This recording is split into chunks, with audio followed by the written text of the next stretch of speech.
बदेत काहे गाली बता दो बबुआ, बदेत काहे गाली बता दो बबुआ। राम जी पूछे हो राम जी पूछे जनकपुर की नारी बता दो बबुआ, बदेत काहे गाली बता दो बबुआ, बदेत काहे गाली बता दो बबुआ।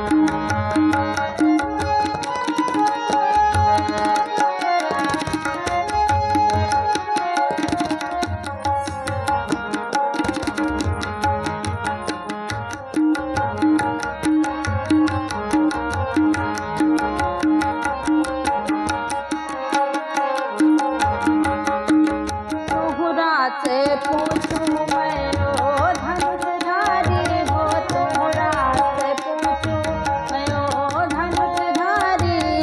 एक काहे गोरा हो एक काहे गोरा हो एक काहे कारी बता दो बबुआ, बदेत काहे गाली बता दो बबुआ, बदेत काहे गाली बता दो बबुआ।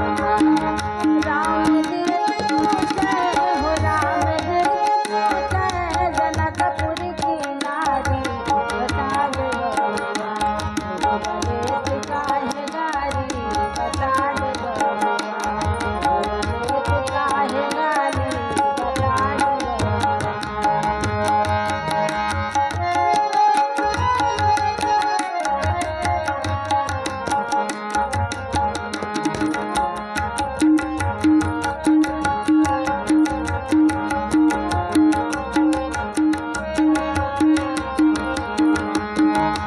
ए बूढ़ा बाबा के पकल पकल दाढ़ी हो, ए बूढ़ा बाबा के पकल पकल दाढ़ी हो।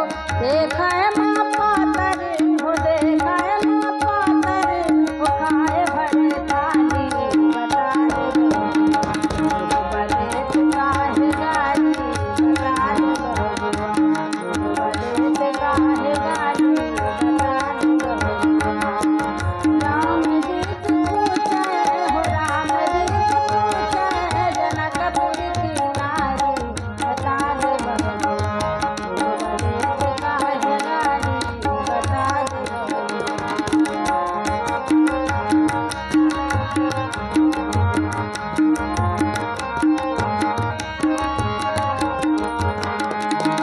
राजा दशरथ